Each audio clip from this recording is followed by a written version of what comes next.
My name is Jordan Bauer. I'm a self-taught guitar player from Central Missouri. Throughout my 20s, playing music was my passion. From jamming in my mom's basement with my best friends, screaming in a metal band, to harmonizing in an acoustic duo, some of my greatest memories were made playing music. Though that stage of my life is over, the Missouri music scene today is thriving with many unique artists.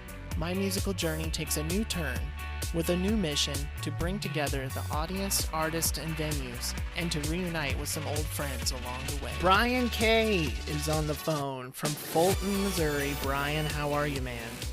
I'm doing great. How about you, sir? I am great. I'm really excited to talk to you. Likewise, brother. I have fond memories of Bryan Kay, and I'll start with one of them. You used to work at Will West Music and Sound in Jeff City, Missouri, right?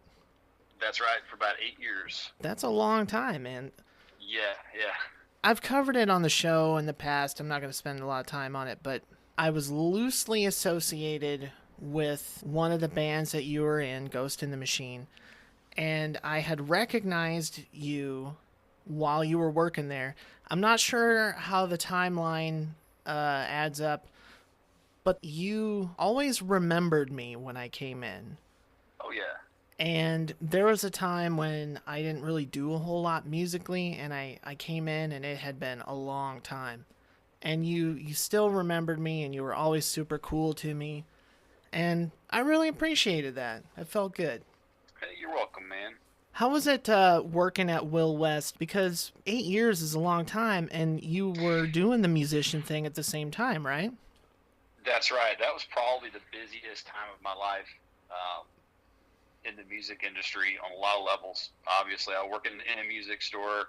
I got to interact with local musicians and not so local musicians every single day, face to face. And at some point I was playing in 3 bands at once. Oh, wow. So I was turning and burning, man. I have 3 gigs in the weekend.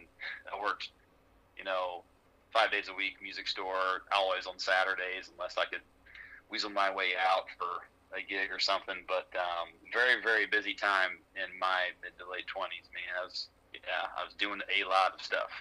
Did working there affect your musical tastes, preferences? Do you think it affected your own musical talent and development? I would say yes, absolutely. Everybody think about what you do every day for your job. Like, what do you do? Who do you interact with?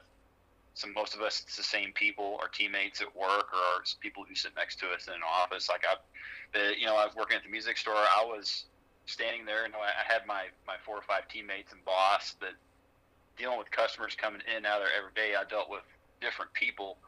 A lot of my job was talking to people. Of course, I tried to sell them things at the end, but it turned me from being working face-to-face sales. So I digress for a second. It turned me in from being kind of a more reserved, quiet, not so sociable person into very sociable.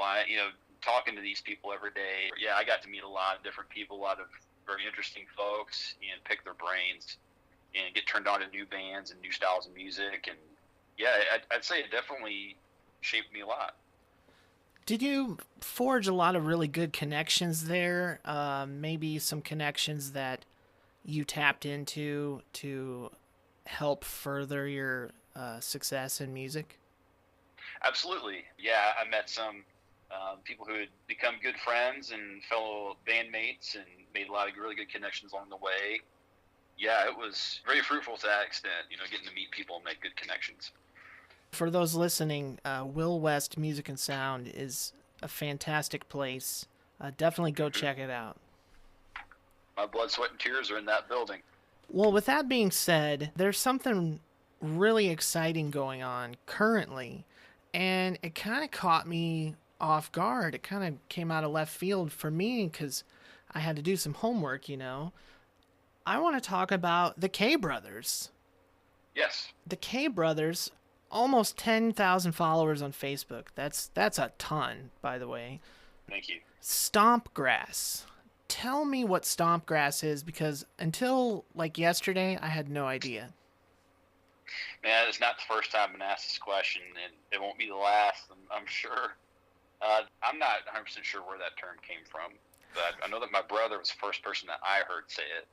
He may have coined the term altogether. Who knows? But obviously, by now, if you're listening, you've gathered. I've worn many hats over the years. I was in a metal band. I was in another band, which we'll talk about, and the K-Bros, which is essentially, I guess I would call it a modern bluegrass band. Bluegrass can take on many definitions depending on where you are, who you know, what you grew up listening to, but it's got its own universe of little subgenres. There's like old time, etc. I mean, I could probably go on and on, but stompgrass is more or less kind of our version of it, which is a little bit more geared toward everyone. Stompgrass is more or less kind of talks about like we have just a constant beat going. It's got more of a pulse to it. Bluegrass traditionally doesn't have any drums in it, first of all. Oh, but, that's true. That's true. Does not really. Yeah, but like you look at, some groups like Billy Strings, for instance. I'm not 100% sure that he has a drummer, or some local bluegrass bands don't really. Drums aren't part of that equation. But with us, we try to just take a unique take on. We're not trying to kind of recreate anything that's been done before. We aren't trying to,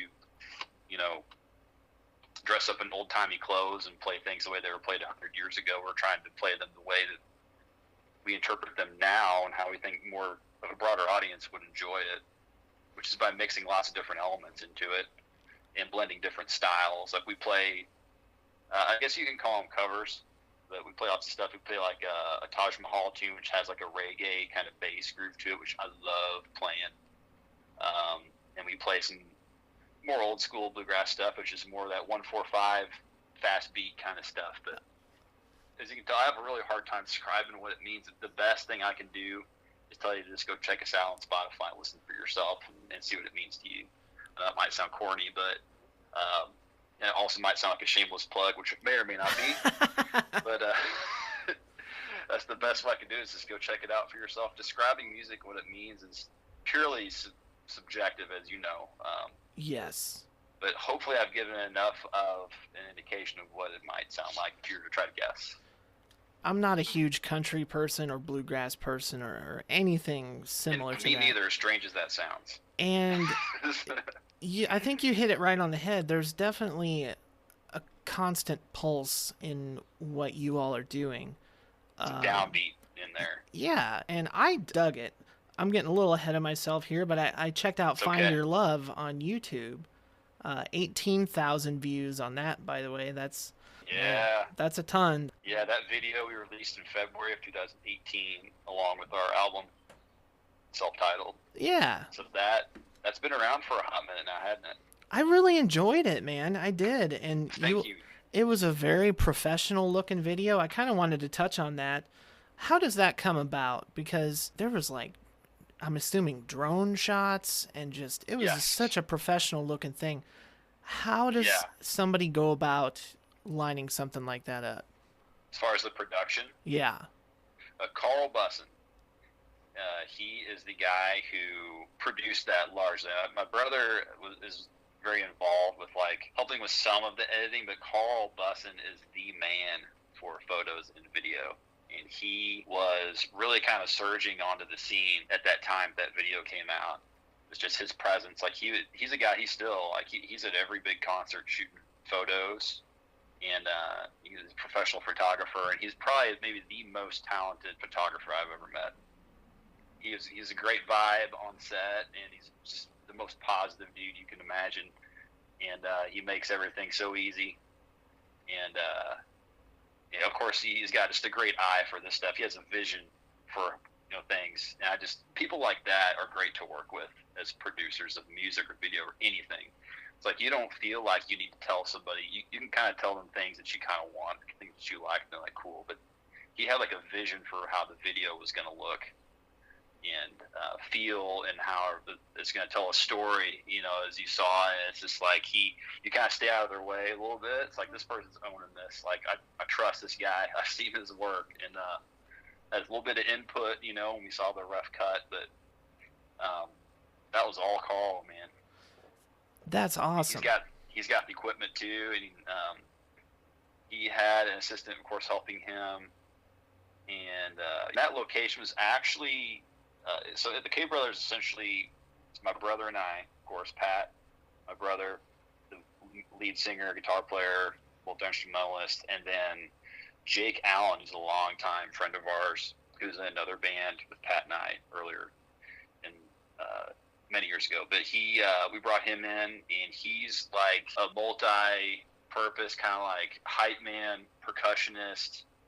I don't want to say acrobatic stunts, but he's got the highest high kick in the state of Missouri, probably for a man of his size and age. And he's also just a super awesome guy, great to have around. But his role really in the group is percussion and multi-instrumentalist. He plays shakers, washboard, some drums and cymbals and things. Just, whatever suits the song, he adds that X variable into it. And percussion is such a big part of bluegrass and stompgrass. Well, I mean, with bluegrass traditionally, if we're looking back, historically, not really. But this day and age, everything's just a melting pot. Since the internet came out, everything's just kind of been this blender, and this is kind of our way of blending different styles together and trying to brand our own sound. Oh, okay. But anyway, that location for that video was his property. Oh, his wow. old shop. Yeah, so we had a good location already kind of picked out, and Carl just kind of did the rest. We showed up bright and early on a Sunday. It was raining outside. It's a funny story. So that was originally, we had to replan the whole thing that morning. It was a little bit of a stressful situation because they were supposed to shoot 8 a.m. on a Sunday morning out at Jake's shop. We've been doing some mostly outdoor shots, right? And then we show up and it's just pouring rain. So we had to completely regame plan, move everything inside. It's kind of crazy how, circumstances just pop up and you have to adapt and overcome, man, and make something beautiful out of it. And that's what we did that day. Yeah, for sure. I couldn't even, I wouldn't even have guessed that there was so much adversity that you guys went through to put that out. How did you get in touch with Carl? Because a lot of things that I talk about on the show, I try to get some information that could help out some of these bands that are trying to move to the next level. Yeah, Carl, he's just a friend of ours. He became a friend. He came to shows, shooting us. And I think that at the time, he was trying to get his name out there a little more. And it's been so long, so pardon me if you're listening, and this is incorrect, but I believe that he and Pat just kind of came together at a mutual interest in making this video.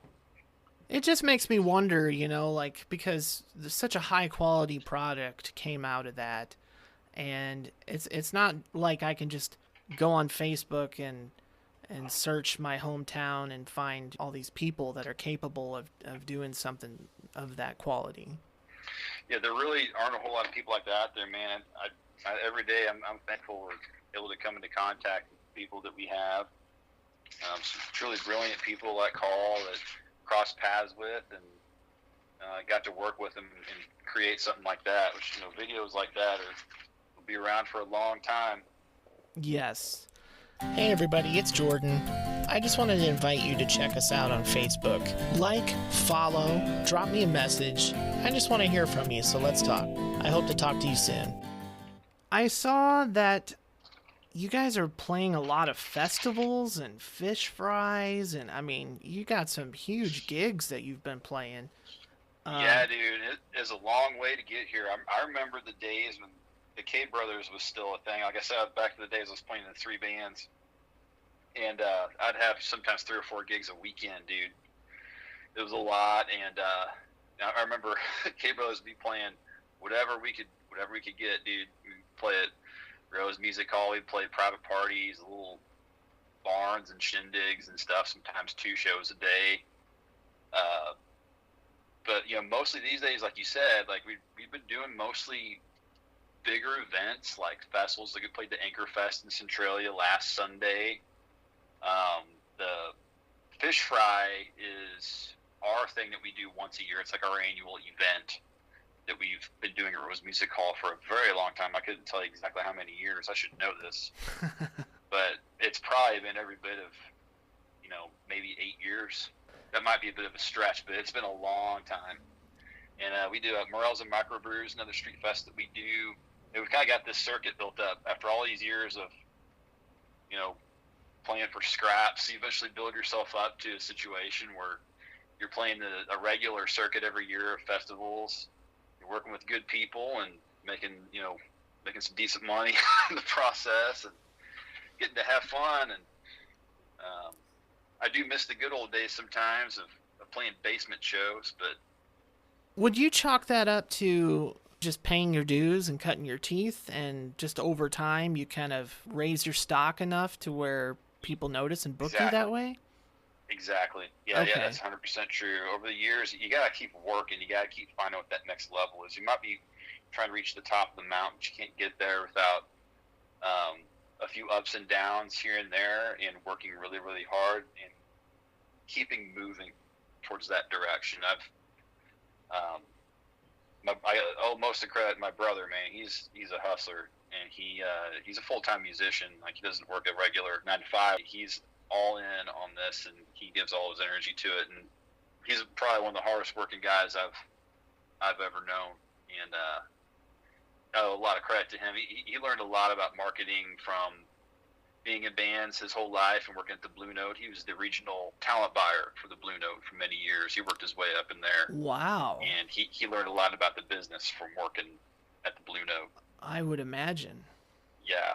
That whole experience, I'm sure he gained a lot of wisdom from that. And applied it towards our band, and that sort of ties around with my job at the music store. It's like, if your regular day job is somehow involved in the music industry, and you're still learning, you're still gaining connections, and you're still helping yourself get to that goal, not necessarily giving up on the 9 to 5 job altogether. Not that that's a bad thing. Well, yeah, there's a lot of networking involved with all of this. Yes. And working at a music store or working at a venue like the Blue Note will definitely help with the networking situation. Yes, it will. It's this interesting thing, like with the Kay brothers. It's almost like I wouldn't call it like a rated G family thing, but we have people, like fans, that are of all ages, which is very interesting. Like old timey folks, all the way to Gen X, Y, Z, right, and their kids, are dancing and having a good time. And I tell you what, like at the Morels and Microbrews Fest, back in May, after we got done, I was trying to hustle, I was trying to get to a wedding right afterwards, but I was backstage, and this guy walked up to me.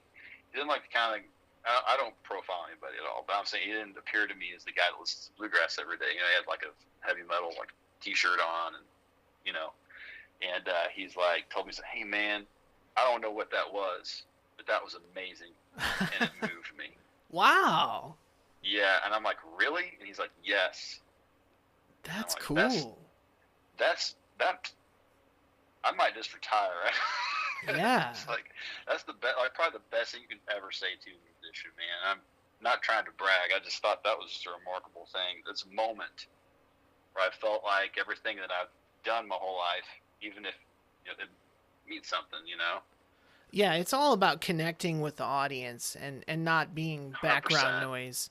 So to get that kind of validation, it's something that I think every musician strives for sure. Yeah.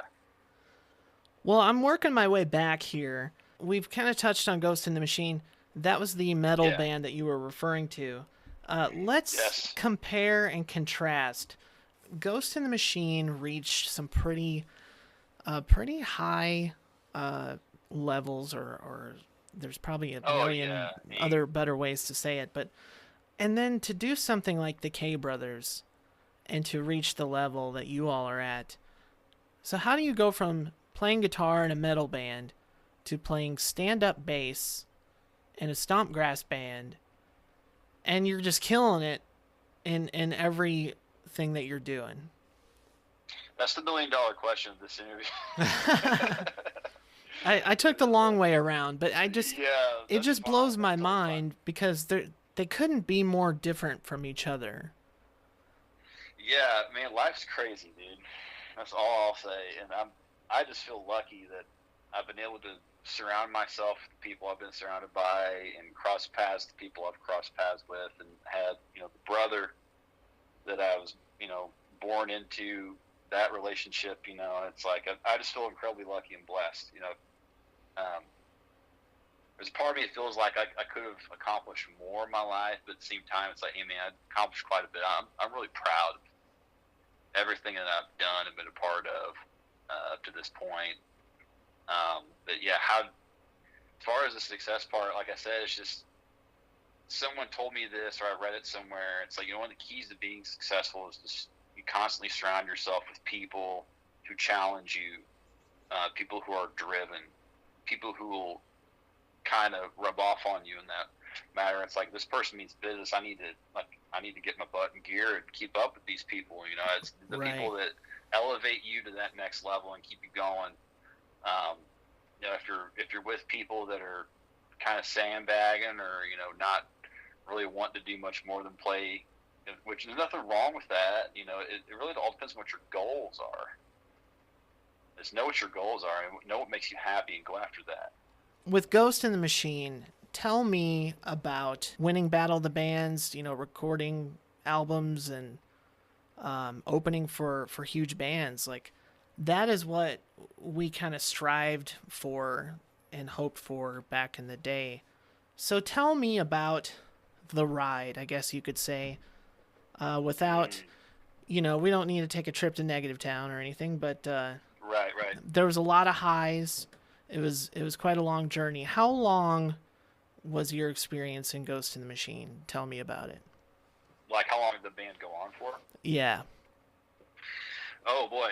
Well, I guess in the beginning it was probably about 2005, late 2005, and it was Dan and I, and we both were the guitar players, and our friend Billy Deering, who played bass, and TJ White, who was the drummer. We were in kind of like a cover band before, and our singer quit, and then we were like ready to start playing more original music, and we were starting to write songs before, but, you know, it's, you know, our singer quit, and we had to like change gears, which, you know, anytime something like that happens, it's equally devastating and also inspiring. It's because, like, man, you know, our bandmates are our brothers, our friends. And it's like, anytime someone leaves, it's hard not to take it personal a little bit, especially when you're young and you don't really see the world for, you know, what ends up being, you know. But, Right. we were talking about, okay, now we also kind of felt like when your singer leaves, you can't just replace the singer and necessarily be the same group. You kind of gives you an opportunity to kind of evolve your identity a little bit and grow into something different. We're like, here's what we want to do. We want to be as heavy as we can possibly. We want to tune our guitars down to drop C. You know, we wanted to do that. We wanted to we want to find somebody who could scream, like a really, really good screamer. That's what we were into at the time. I'm trying to think the bands I was listening to back then, man. Oh, it's been a while. I was probably listening to a lot of, like, the usual stuff, probably Kill Switch Engage and, you know, Breaking Benjamin, whatever else, you know, was real popular at the time. Early 2000s. Do what? Early 2000s. Early 2000s, man. I was into that. I was way into grunge. I was enough of a 90s kid to where I still kind of carried that into the 2000, that torch into the 2000s, you know. I was way into the new metal thing. But anyway, we wanted to find the guy to be the singer, and we were on that search. We came across him. It's been so long, I'm trying to remember exactly how we found out. I know that he worked at Hot Topic. I know Jeff's got a really funny story of me whenever I first approached him. I don't know, have you interviewed Jeff yet? No, I'm trying to. I'll let him tell it whenever you get him, because it's way funnier than he said. All right. We found him there, and I think at first he said no, and then we're like, okay, you want to think about it? And he's like, okay. So he came back. It took a couple tries. We were kind of set on him. We felt like he was the guy, and we eventually landed him, got him at a rehearsal, and we just started writing songs. Kind of started writing to see what would happen. Some of our songs were really, they didn't follow the basic formula. Like, they did, but they didn't. We always wanted to have like a unique quirk to each song.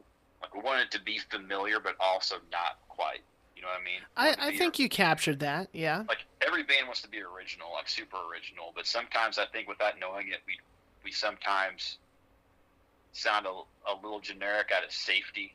You know, we want to be accepted, but we also want to be respected for being ourselves, and that's probably one of the biggest crests to get over for any band is like, how do you get out there? You got to get exposed in order to be exposed. So you work your way back to like, okay, so it's like Bill and Ted's Excellent Adventure. You seen that movie? Yeah. I watched it last weekend. It's like a blast in the past, dude. It's like, man, I forgot how much I love this movie. It's also very dated now. But in the beginning, they're talking. It's like, man, how do we get famous? Like, well, we need an awesome video. And he's like, well, how do we get an awesome video? We got to get Eddie Van Halen. It's like, well, we can't get Eddie Van Halen unless we have an awesome video. This is like, one of the funniest moments is like, this is actually accurate. You know? Yeah. Especially, this is 80s MTV era, mind you. This is before the internet was even an idea in most people's minds. But it's like, how do you get there? It's like, you find where you want to be and you work yourself backwards. That's really profound. I got way off track, Jordan. I'm very sorry. That's all right. No, I mean, there's a lot of truth to that, for real. Yeah, but I guess what I'm saying is we wrote songs that we thought were just awesome and also had like a weird quirk to them that made them very original. And we just started playing shows, dude. We started where everyone else starts, which is someone's basement party. Yeah. You know, someone's house party started there. And one of the things that we were very, very emphatic about was like our live show, like there's no phoning it in ever. There's no mailing it in ever. It's like at the Super Bowl, anytime we got on stage, it's like we dump the tanks. Like, I don't care if I'm in a wheelchair tomorrow. Like, I am throwing it down tonight. Oh, yeah. For sure. The sweat was flying at the Ghost in the Machine shows. Like, it was all out, hard in the paint every time we played. That was how we were going to float to the top. It's like, we're going to give the best live show we possibly can. Physically, emotionally, mentally, sonically. We wanted to really bring it. And that was going to be our way to get to play these shows, opening for bands to Blue Note, like you mentioned, and getting some awesome videos, winning Battle of Bands. It was our way to kind of build our way up. We want to do it with the real goods. We weren't going to schmooze anybody or try to pay our way onto something. Just how it is sometimes as part of the business. But back then, our minds were like, we're going to do this grassroots style from the ground up. We're going to write awesome music. We're going to throw down on stage and play awesome shows, and that's how we're going to do it. The rest is history. This is Alex from Tapeside. Levi with Mad Existence. Hey. This is Tony McKee from the Whiskey Trio. You are listening to the Missouri Musicians Then and Now podcast. What would you say is a defining moment for the Ghost in the Machine years? Defining moment? Yeah. Oh, there are a few.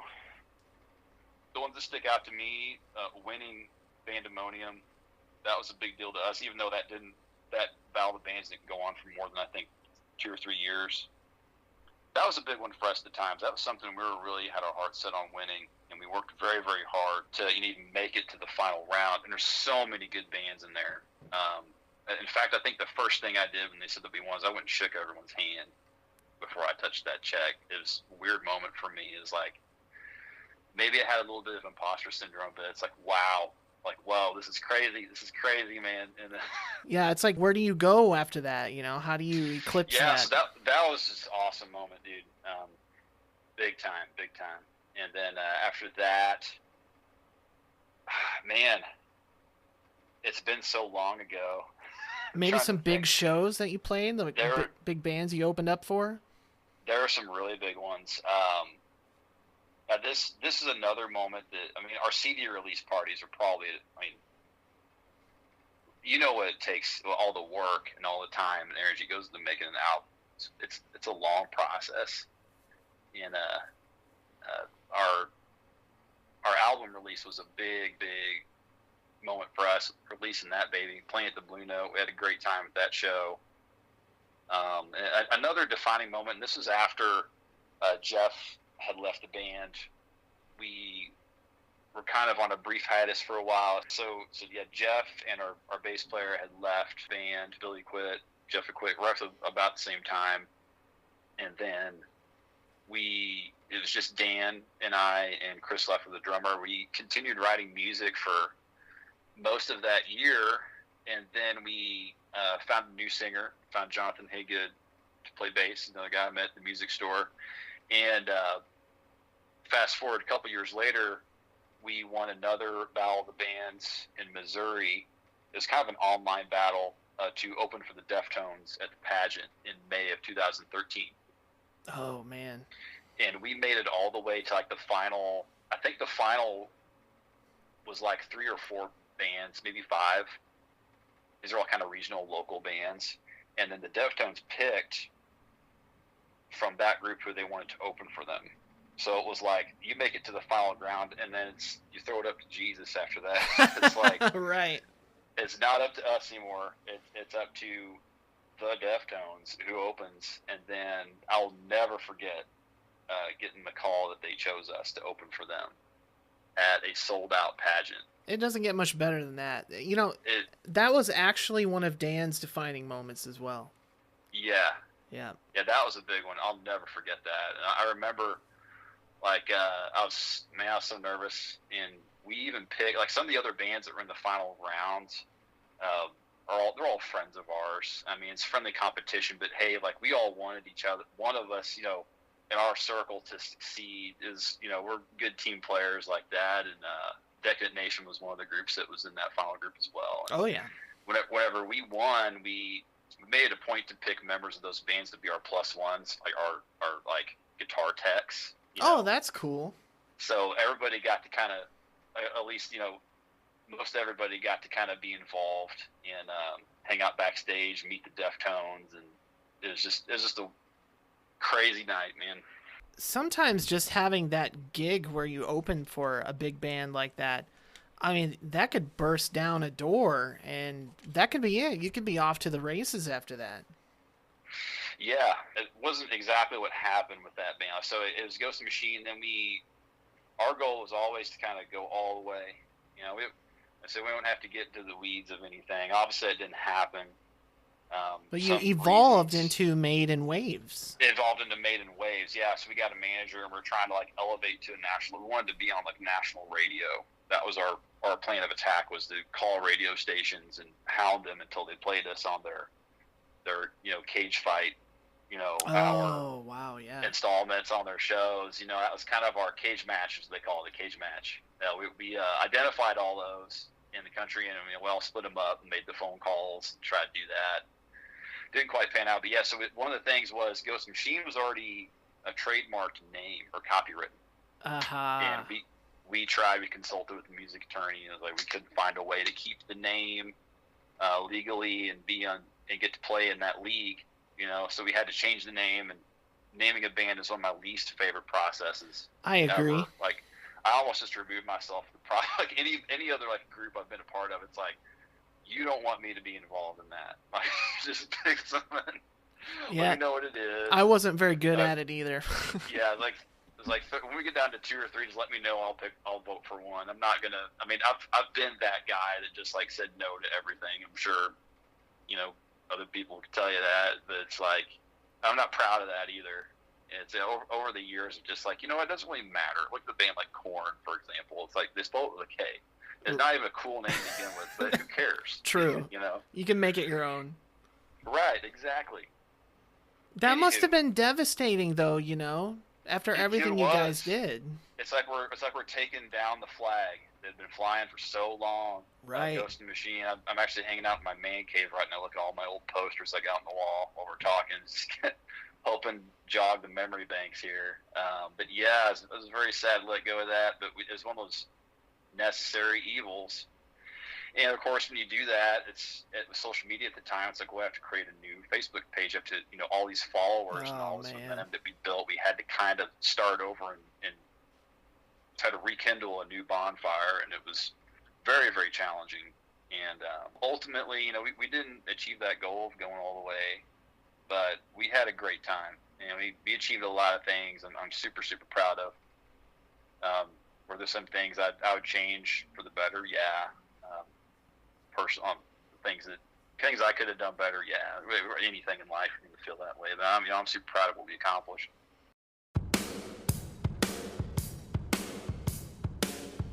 Yeah, I think a lot of your personal experience, you always take things with you into the next project. And with me, sorry to digress here, but like there was that time in life when I was playing in 3 bands. One of those bands was Made in Waves, or that iteration of Ghost in the Machine with the people from Made in Waves. And I was playing in a band called the Hypnex with my brother, which was his old band that they needed a bass player. And that was a big moment for me because I'd always been in one band my entire life. It's like I'd been in that one relationship my entire life. And it was like, I've always wanted to do something with my brother, though. That's cool. I've heard of the Hypnex, yeah. Side story, a tarot card reader told me when I was young that I'd do something with my brother one day. So really, if you're superstitious like that, in my mind I knew it was inevitable. It would happen one day. But he asked me, and it was like, that was during the window of time when Ghost Machine was kind of on its hiatus after Jeff had left. And I was like, we're still writing songs, Dan and Chris and I, but I kind of saw this as an opportunity to do something with my brother. And of course, I didn't know how long that would last or what would ever turn into. It was like, I saw it as an opportunity to get to play some shows and have my cake and eat it too, I guess. And stay warmed up. Yeah, stay hot. And did that. I was playing electric bass. So first time playing something other than guitar on stage or with a band. So it was, and that led into the K-Bros. K-Bros was like the side project, if you want to call it, at that time, that kind of split off from the Hypnex. Then I was playing with 3 bands. It was just insane, man. There were weekends where I played all 3 bands in one weekend. I'd play like a Friday night Ghost Machine show, a Saturday Hypnex show, and then a Sunday K-Brothers show. It's wild, dude. I don't know how I had the energy for that back then. I was going to say. We have this this vessel on Earth called our bodies for so long, and when you know you've got the juice, you better squeeze it, I guess. Well said. That was the kind of one of the $1 million questions here is, how did I get from being in the metal band to what I'm doing now? That's how.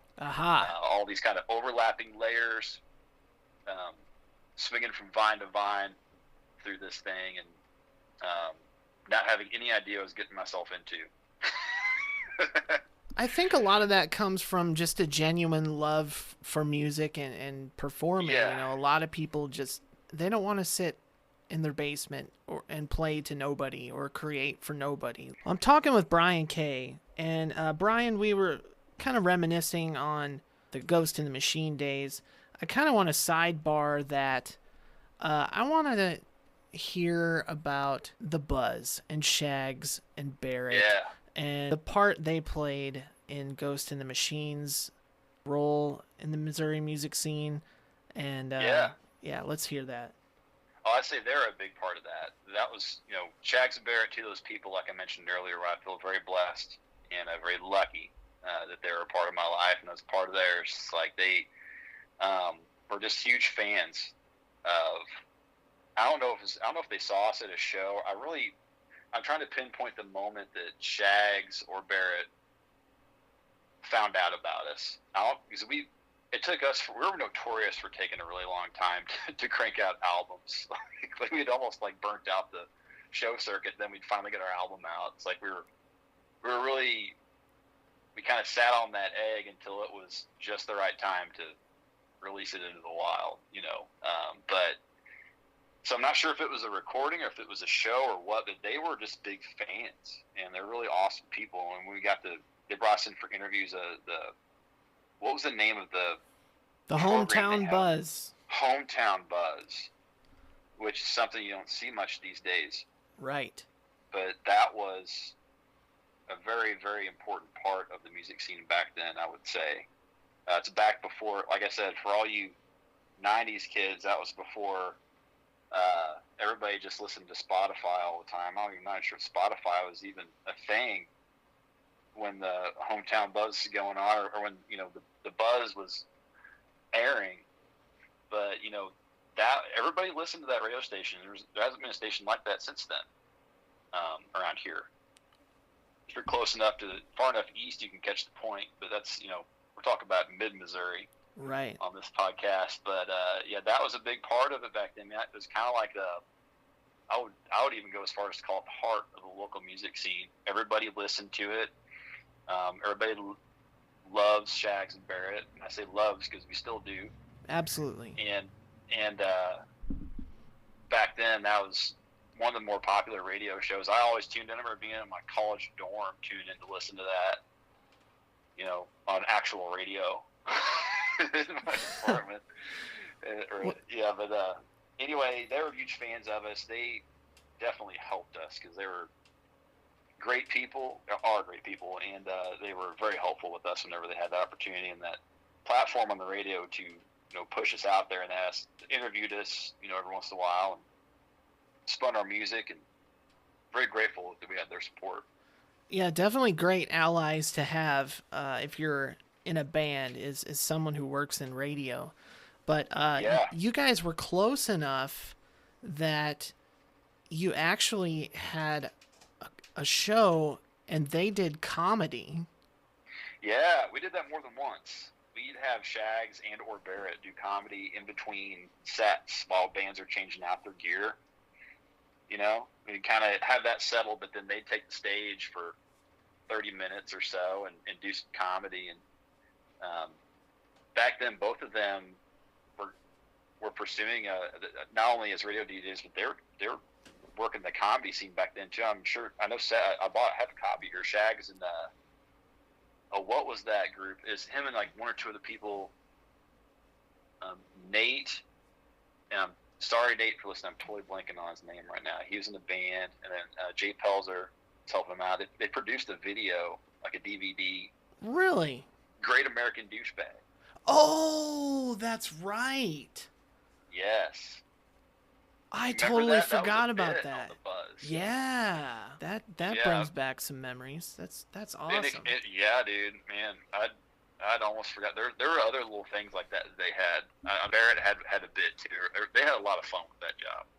Very instrumental to the scene.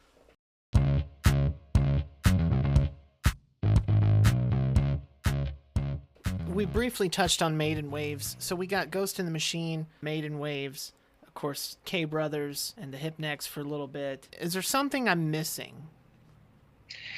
Yeah, so these days I'm really just doing the K Brothers, and I'm kind of like I'm dating myself here, but I just turned 40 last year, and I don't know if you're there yet, but almost. You get there, it's almost like you're on top of a mountain. You're like looking back on everything that you did, like how you got here, and then you're kind of looking forward the next mountain, and kind of looking. You kind of check the landscape and audit your life, and kind of look at stuff a little differently, and it's like, what I really miss. I love what I'm doing now, man. Like I said, I feel very blessed to be able to do the K Brothers thing, and that's successful and stable, but I also kind of miss the boys about once or twice a year. Let me reformulate. Twice a year, I play in a tribute project.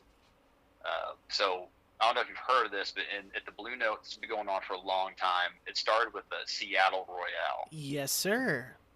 Which is a tribute night for grunge bands. And it's 4 local bands that kind of play tribute sets.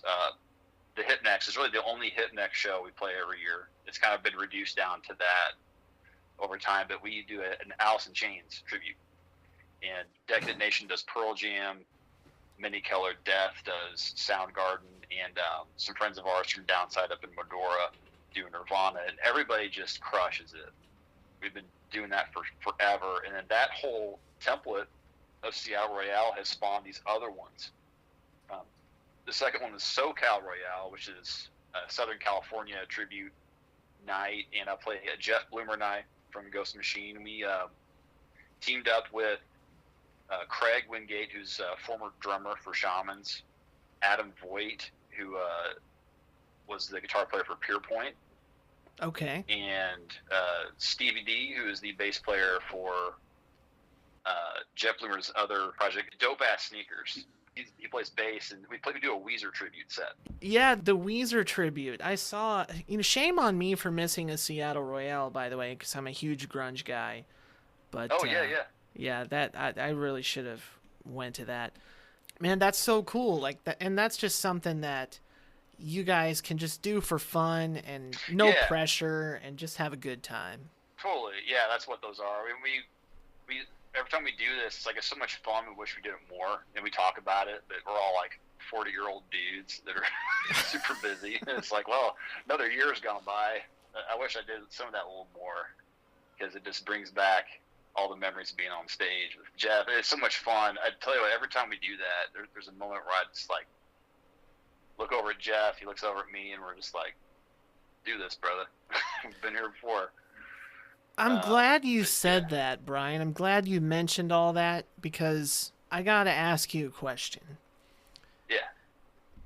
But I got to give you a little bit of context first. So Sure. the whole intent, the whole mission statement of this podcast is actually to get the boys back together. Oh, really? Yes. So my burning question to you is, if the stars aligned and things worked out, would you be willing to participate in a one-off reunion show with Ghost in the Machine and anybody associated with that? Abso-freaking-lutely, man. Yeah! Nice! That has been the geared up and overwhelming ready, brother. response. Y'all just tell me when and where to be. Yes! I love it. I love it.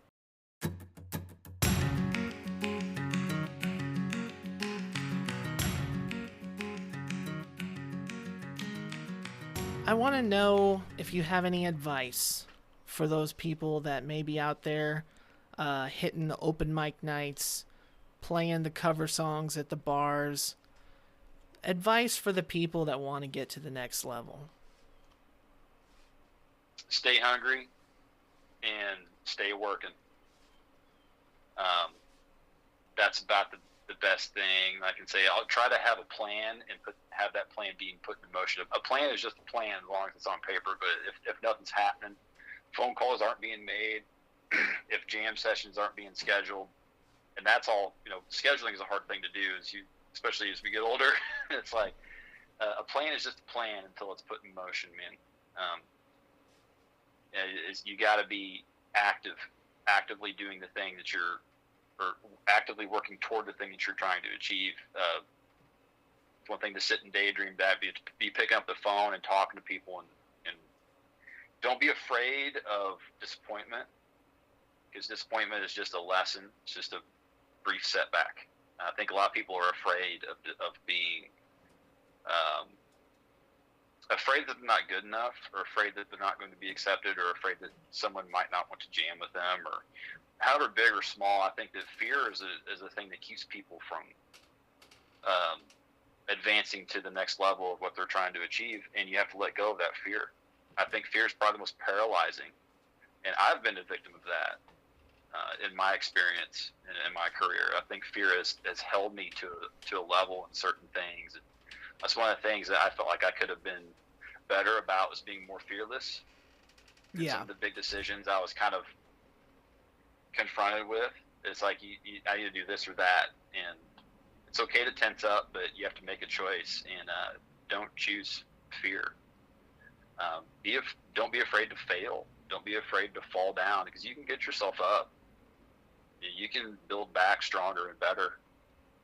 But yeah, don't be afraid. And it's probably my number one piece of advice. I love it. Well, I've kind of had a dying segment on the show, but I'm going to give it a shot. It's called Musical Mishaps. And typically, musical mishaps is just a crazy-ass story when something went wrong. So if you have any of those, typically I make them into shorts. So musical mishap? Musical mishaps. So if you could set the scene for me. Oh, buddy. Musical mishap. Man, there have been so many. I'm trying to think of which one is podcast worthy. I remember, this is old school Ghost in the Machine. It was a kind of a homegrown kind of festival that I don't know who is in charge, and if you're listening, I respect you, because it takes a lot of guts to do what you did, but it might not have been the best logistically planned event. And it was in a town up north. That's all I'm going to say. And anyway, so the thing that most people don't realize when you're young is scheduling a large-scale event. When I mean large-scale, I mean like 30 or 40 bands, is that each band has a set of time they play and a set of time that they're setting up equipment and tearing down. You see where this is going. Oh, yeah. So we're supposed to play at like 10 o'clock, let's say. And then, 8 o'clock gets around. They're like, yeah, the schedule's running behind. We might not be playing until 11. I'm like, well, that's okay. And then an hour or so later, yeah, they're running more behind than we thought. Y'all might not play till midnight. I'm like, oh, boy. I'm not sure I like where this is going, but that's fine. Midnight's cool. Everyone's chill here. Midnight comes around, and we are nowhere near our time to play. So this keeps going, and then at the same time, we're outside by a lake, and it is freezing cold. None of us planned on being here. At this time, we thought we'd be in our warm van headed home. So we were huddled inside the empty Ghost in the Machine trailer in a circle, just pounding Jack Daniels to stay warm. Uh-oh. We're like, this is a matter of survival. We weren't to the point of eating each other yet, but we were starting to freeze and drinking whiskey to warm our innards and numb our extremities so that we wouldn't freeze. And then it finally came time to play, and I'll tell you, I don't remember playing that. Oh, no. I'm pretty sure one or more of us did some aerial stunt and did not land it. I know I was one of them. I remember falling on my butt a couple times, and that's all I remember from that set. Oh, man. Well, Bryan, where can people find all of your current music? Yeah, so the Kay Brothers, my main thing. You can find us on Facebook, on Spotify. We are on Instagram, and really all the socials right now. You can find us, the Kay Brothers. And the other tribute things that I do, like Seattle Royale is typically in the fall. The Blue Notes, be watching for that. I didn't really get too much deeper into that, but yeah, the Royale thing has blossomed into this whole thing. There was a Family Values Royale a couple weeks ago. Oh, cool. That we went to, and those bands, more of the younger groups now are kind of doing that. It was Emo Royale next month. I mean, it's a lot of fun. And these bands all do a great job, and they all have a great time. It's awesome to see the torch get passed to younger generations. There are a lot of really great bands. I want to plug this right now. A lot of really, really great bands in Columbia and Missouri right now. Hang Your Hate is one of those. I see a really very bright future for those young dudes. That's awesome, man. I'm sure they appreciate the stamp of approval. Yeah. That's what it's all about, man. We got to keep it going and keep these kids involved. So hopefully we won't have to be old men worrying about this stuff. Yeah. I appreciate your time, and everybody check out the Kay Brothers, man. They're tearing it up, the festivals, and you don't have to be a country bumpkin, man. They're doing some good stuff, so check them out. And Bryan, great to talk to you, and we'll talk to you soon. Take care. Thank you, Jordan. Thank you so much. You too.